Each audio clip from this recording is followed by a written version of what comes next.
What's good, everybody? It's your boy, O'Shea Duke Jackson, back at it again with another episode of The Celebrity Junk. Brother Tariq Nasheed had a particular stream the other day in which I believe he was on Black Twitter. In Black Twitter, he was talking to somebody who was trying to trick him into turning on Israel.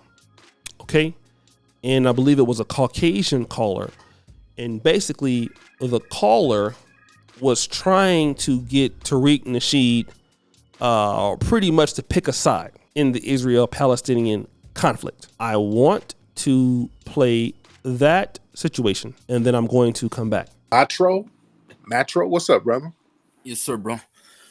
Yeah, just had a question. Why do you have such an isolationist policy when it comes to the Israeli-Palestine conflict? I have a what policy? Like you're basically you're just like, I'm neither on either side. I'm just like, I'm minding my own business. Right. I'm just giving the same energy. You know, treat others as they treat you. I'm treating them the same way they treat us. Don't you think it's, the enemy of the enemy is my friend policy is better? How about the golden rule? I'm going to treat everybody like they treat us. When shit going on over here with us, ain't nobody saying nothing, ain't nobody helping us, ain't nobody doing nothing. So I'm going to let them do what they do. They let us do what we do, we'll let them do what they do. Why is it our obligation to hop up and put a cape on? Well, it's not so much that you have to put a cape on. It's like you're bringing more allies to your side, because there's one side that's clearly, being a culture vulture to your, culture. And which side is that? I think it's very clear which side that is. I don't know which one you're talking about. The side that has the most music producers in the industry. Oh, okay. Because when I look at both sides, it's looking kind of funny. And I talked about this the other day because when we have police officers who are trained to whoop down on us, they get trained over there in Israel. When we go in certain stores, some of these store owners who call the cops on us are Palestinian. The cops, the people who called the police on George Floyd were Palestinian. There was a Palestinian serial killer running around Flint, stabbing black folks. A lot of these little liquor stores that's in these neighborhoods exploiting us and calling the cops and beating us down. Some of these are Palestinians. So yeah, but what does that have to do with the movie itself? Like, I don't see any Palestinians getting involved in the hip hop industry except DJ Khaled. Yeah, he's in the industry, but hell, the music industry is run by a whole bunch of different people. But that's neither here nor there. All of them are anti-us. So why should we put on the cape for any of them? No, I'm not saying to put on the cape. I'm saying to kind of gain more allies in the fight. Especially what allies? I mean, they had 1,000,000 years to be allies. If they haven't been allies to us now, they're not going to start. So Tariq Nasheed has taken the same path as Dr. Umar Johnson. I want to play what Dr. Umar Johnson said here. You got 1,000,000 Ethiopians who've been murdered. You got Sudanese who have died. Ain't nobody said nothing about the Sudanese. Ain't nobody said nothing about the Ethiopians. Ain't nobody said nothing about the Congolese. But you want me to cry tears for the Arabs? Listen, I hope the Arabs in the West Bank in Gaza, I hope they get all they get. I hope they are protected. I hope nobody dies. I hope those babies' lives are safe. I hope the women are cared for. I hope that there's no bloodshed, no violence. But if you think I'm going to take time out of struggling for African people, if you think I'm going to stop my agenda to liberate my people to go cry for people who don't cry for me, if you think I'm going to stop what I'm doing and pay attention to what's going on over there when y'all don't even pay attention to what's going on in Africa. Y'all don't pay attention to what's going on in Ethiopia. Y'all don't pay attention to what's going on in the Congo. The greatest humanitarian crisis in the world is in the Congo, not the West Bank. So let me say this, guys. Firstly, I love a lot of different people around this world. I have friends from all communities. My heart goes out to them. One of my best friends is actually Filipino, believe it or not. And one of my good friends is also a Caucasian. I have one really close. I have a good friend that is Jewish. Predominantly most of my friends are black. The close people to me are black, but I do have people who are outside of my community. My heart goes out to anybody who is in war, who is in a time of need. However, personally, what Brother Tariq and Brother Dr. Umar Johnson have said, I believe, is something that is palatable to the black community. And it is palatable in this way. Firstly, Brother Tariq Nasheed has named several instances of not all, but certain issues of people from both sides that have showed some level of hostility towards African Americans. Now, this isn't true for everybody, but he's making a point.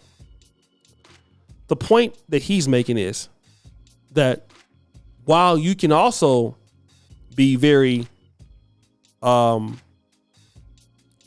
and sympathetic of what's going on with that group, the reality is, how sympathetic and empathetic are others towards our group? And that is the question, okay?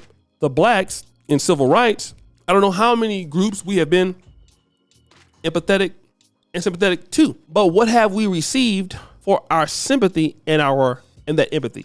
That would be the question that we will be wanting to ask here. And as much as we have to look at the development of our group, we are in a decline, okay?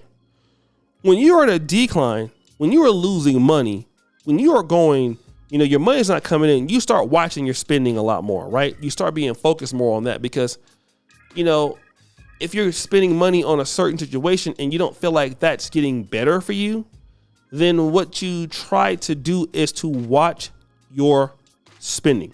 And I think that's what black people are doing. We've been so focused on every other community and every other agenda, and the Democrats have helped us focus on those agendas, that we've seen ourselves decline. So when we want to start trying to pick sides in geopolitical debates, which picking sides would not help the outcome. And we got to understand that Israel or Palestine, the help that they're going to get is going to be government supported assistance. They're going to be getting support from America. The people that would be able to speak up on their behalf are anybody of Jewish ancestry. And they're going to be getting the funding and things to, in Palestine on either side. And then they're going to have some level of resolution at a certain point and trying to be amicable as neighbors. That is something that we can fundamentally expect. But what we haven't figured out is what is going to happen to our respective community. Where does that leave us? And since we don't really know maybe what we're talking about before we start jumping in and start criticizing one side, or you make a post and lose your job or lose your income or offend somebody, maybe what you should do then is to not say anything and be focused more or less on how you can help your group. Now, if you want to donate and give money, it would make sense that you would do that and maybe do it secretly without jumping out on either side, because you might, again, offend somebody. You might cause some hatred towards yourself if you jump out there on either side publicly. It's almost like they're jumping out on either side with the Donald Trump election. People who voted for Trump found themselves having they had to find themselves voting for Trump secretly because of you just didn't want to receive all the hatred.